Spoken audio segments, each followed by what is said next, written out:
welcome to another hands-on exercise tutorial. In this tutorial we're going to show you how to modify service demand. So effectively we're going to allow you to define your own service demand for an exogenous sector. So what we need to do here is we want to define our own service demand for an exogenous sector. So as a quick example, we're going to add in the residential sector a service demand for cooking. So houses require energy to cook food, and a technology services demand, such as an electric stove. So we'll start by looking at the default example, which can be found in your Muse downloads folder at the link given here, or the link given here, or you can download it at the following link. So we're just going to download it at this link. So if you copy this, go onto the browser of your choice, go to the Zenodo link. And this Zenodo link may have changed in your time, but if you use the most up-to-date one here, then you should be fine.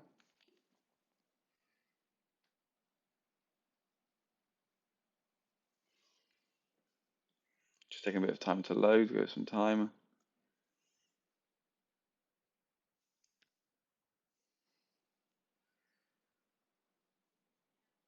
So within this folder, we have the results, which we'll see later, the default file and the final version. So the default file is what we're going to edit, the final version is what we want it to look like, and the capacity results are the visualization. So if we click download here,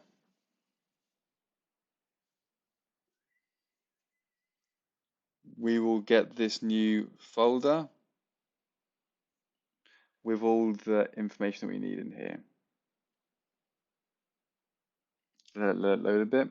So as you can see, we have the techno data, and in the techno data we have the preset folder, and we have electricity, gas, heat, CO2 and wind. We have no cooking. So we want to add cooking to our model. Now, the way that we do that is first we edit the preset sector. So this here, we want to edit both of these things just to add a cooking consumption.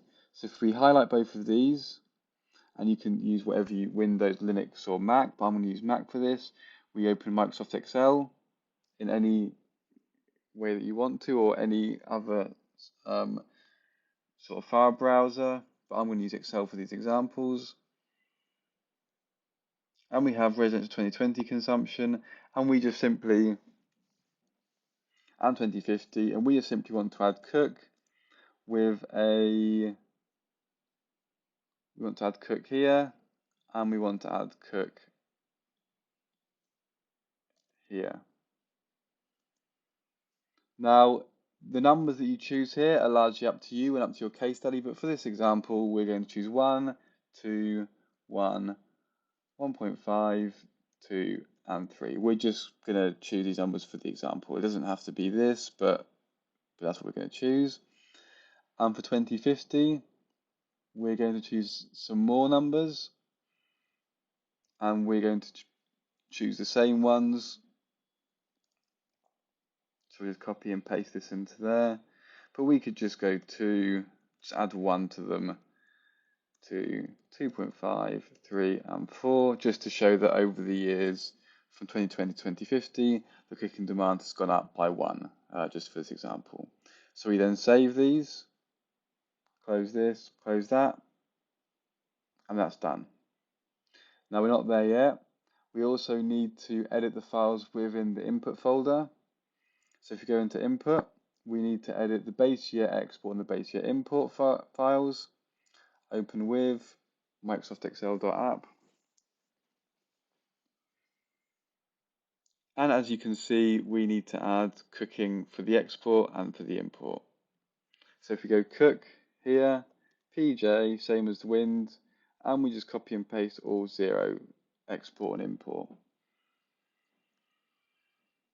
And the same for this one, for the import file, PJ 0, and we can just do 0s for all of them. And then we save that, close this, save this, and close that. Next, we have to edit the global commodities file. So we open this in Excel again, open with Microsoft Excel.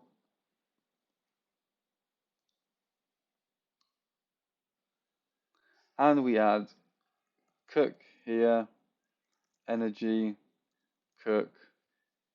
So this is here is the emissions factor. So cook in itself doesn't emit CO2. It's just the energy that's been used at another time in the process. So if we use gas, the gas will emit CO2, but cooking itself doesn't have to emit CO2. So we put 0, a heat rate of 1, and a unit of petajoules. And that's done. We save that, close it, and now that's done. We also have to do the projection CSV file. So if we open this one in Excel,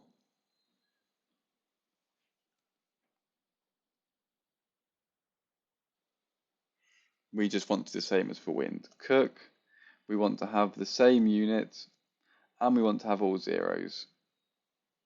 As we don't know what the price of the cooking is going to be in the future, we'll let Muse decide that. Save that.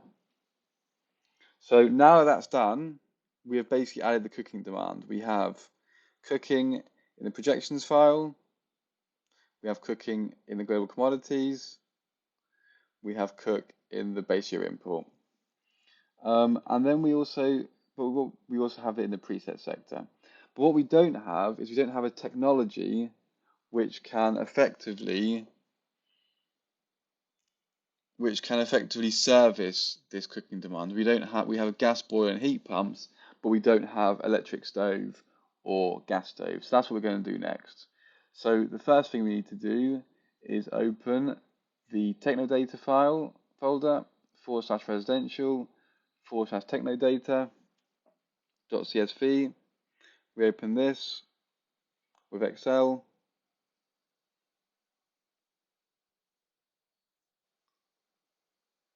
Get some time to load. And as we can see here, we have gas boiler and heat pump. But what we effectively want to do is we want to just copy these, paste it here, do electric stove and gas stove. Oh, I've misspelled that, gas stove. And then we effectively have the same technologies, the same cost for electric stove and gas stove. I mean, these aren't realistic numbers, but for the process of this example, we can just stick with that and just go with it. So we can save that.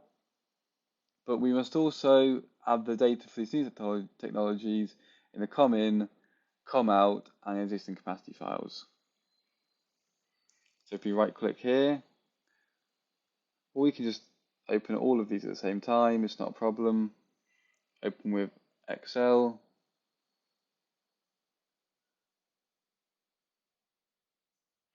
And we need to define electric stove and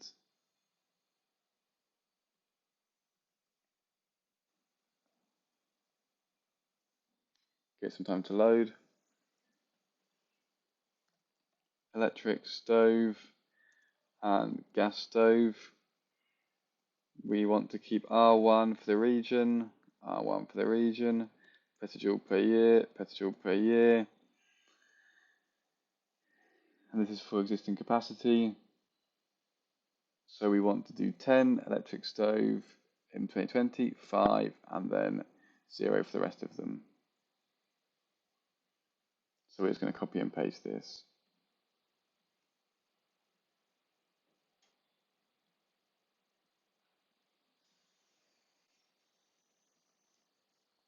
So that's existing capacity. Then we have com in, we do the same, electric stove, and be very careful in the spelling here, because if you get the spelling wrong, the model won't run. R1, R1, and then we want to do effectively 2020, 2020, fixed, fixed, and then we can do 0, 0.4. No, sorry, so this would be 0 for electricity, this would be 0.4 for electric stove, 1.16, 0, 1.16 for gas, because the gas stove takes in gas, the electric stove takes in electricity, then we just do 0 for the rest, because the electric stove doesn't take any wind and the gas stove doesn't take any wind or any of the other commodities. And we just save that. And the come out one, which I've already done here, but effectively you'll just have to do electric stove, gas stove, and then fill in these numbers here as could be seen. So the gas stove outputs CO2, whereas the electric stove doesn't output CO2, and they both output some cook.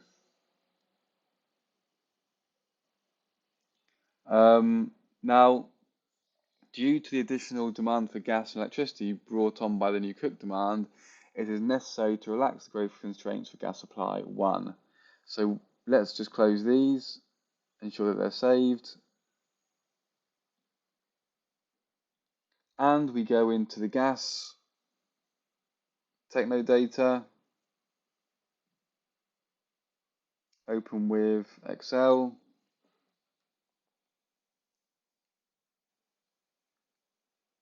Give it some time. And because we now have the residential sector, which has a cooking demand and a heating demand, we need to have more gas in the whole system. So we effectively just want to relax the constraints of gas supply, so we have more gas in the system to service this demand, and put 100 here, 5 here, and 500 here. Now that should be sufficiently large enough for the model to run.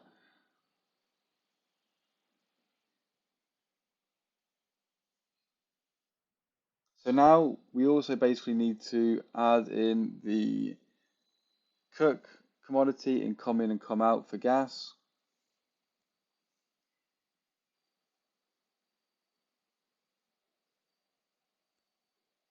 So we're going just to add, I'm going to wait for this to load a little bit.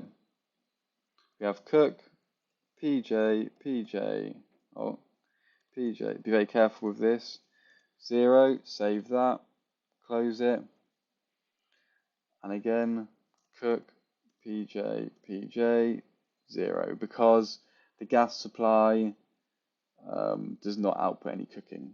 It's pretty obvious, but we have to state that. Same for the power sector.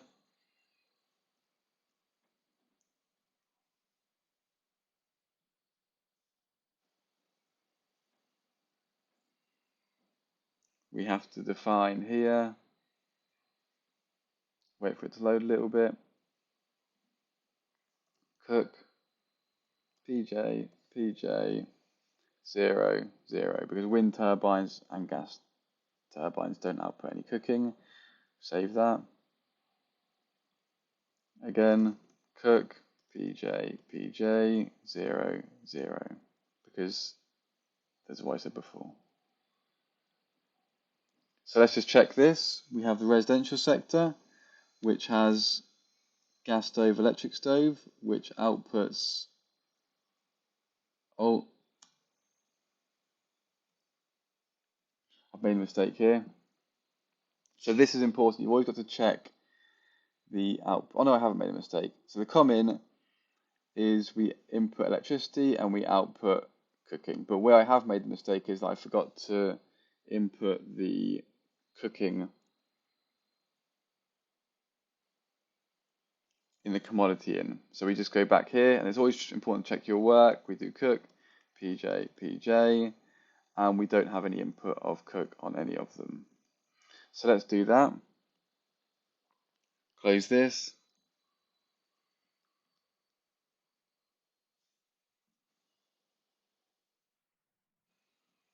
And we can check our work.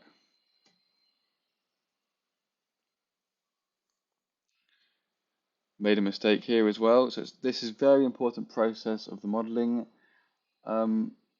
process, especially with Muse. You have to make sure that the inputs are validated. So as you can see here, I've got a capital S.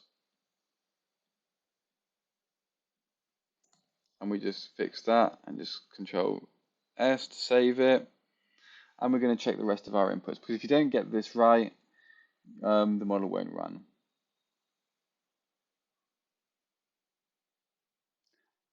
And then we need to add, in the residence 2050 consumption, we need to add a process.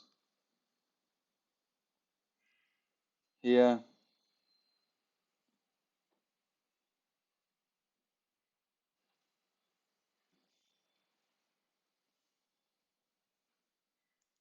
We're going to copy all this.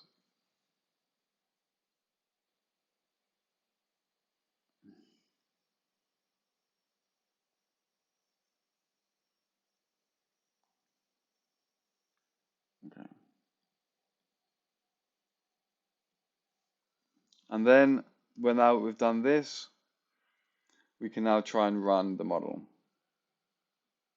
So we go to our terminal, open a new folder or a new window, and then I can just navigate to this by clicking and going here and then clicking enter.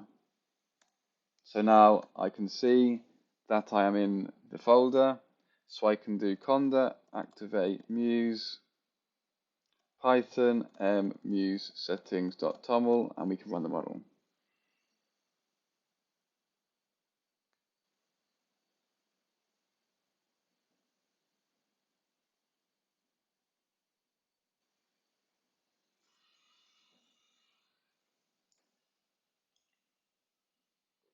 It's going to take some time to run.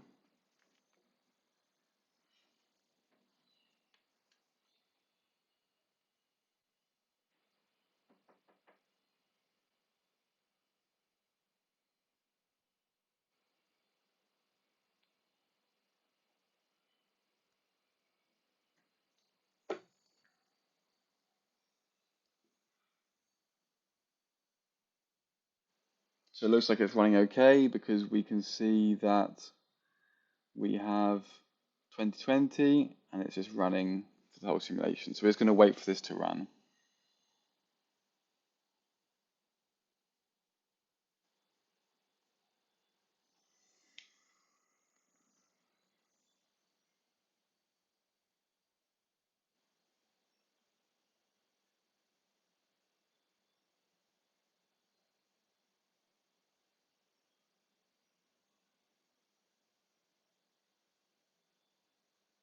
Twenty 2025, so it's a bit slow, but we have just added a new cooking demand, so it'll be slower than before. But if your model's running like this, then shouldn't really have a problem. In the meantime, if you do have a problem, you can just go to the following link, groups.google.com/g/muse model, as you can see here. And you can ask a question in here, and somebody will get back to you to help you fix that error. So for example, if you have the following error message, this is the solution. So you just look, and if you can search for the problem that's already been done, that makes your life easier. Or you can ask a question if it's not there, just by using the search functionality. So let's go back to Muse to see if it's running. Still running gas 2025.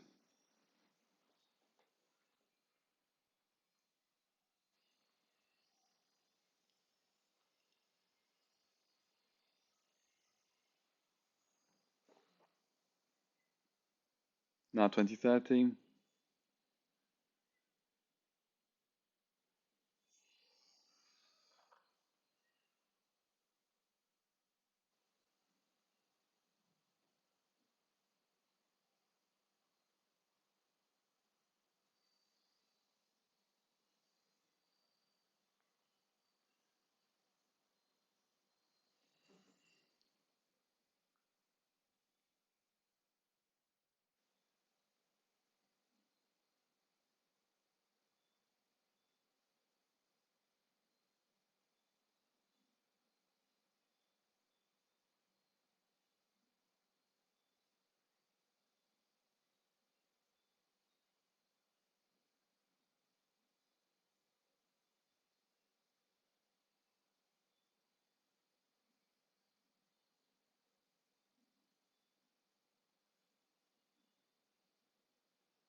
2045. So we're pretty close for it to stop running now, but it's still going to take some time.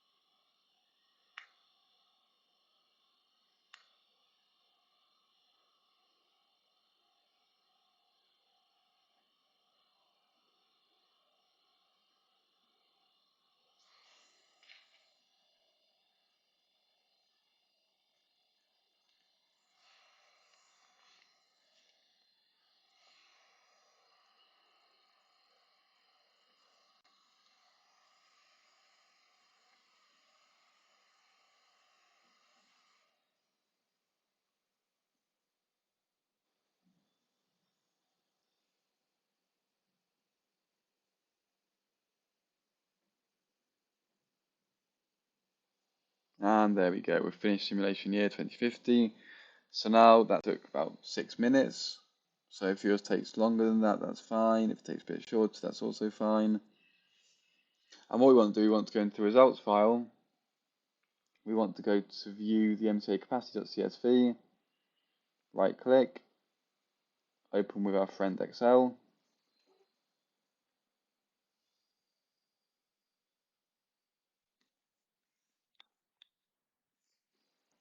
We can wait for it to load, and now we just want to plot the results. So if we can plot the residential sector, we can see how electric stove competes with a gas stove in this fictional market. So it's there, we highlight this, we click pivot chart, we click ensure that this is highlighting this area here, and then we do existing worksheet, click OK, as in the previous hands-on, and then we put technology in the legends. This is how we split up the demand or the capacity in the values section, year in the x-axis, and then this will start to show some technologies, and we also want to filter the technology basically. So we want to have the sector. We want to ensure that we only show the residential sector. So if you just copy that, drag that into there,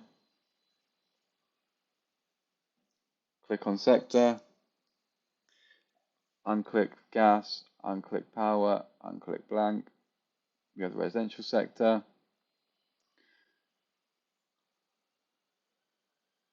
But we also want to filter on the technology.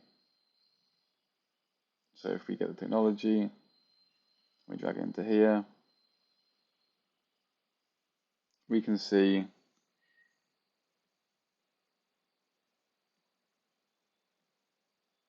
electric stove and gas stove. We'll put that into there.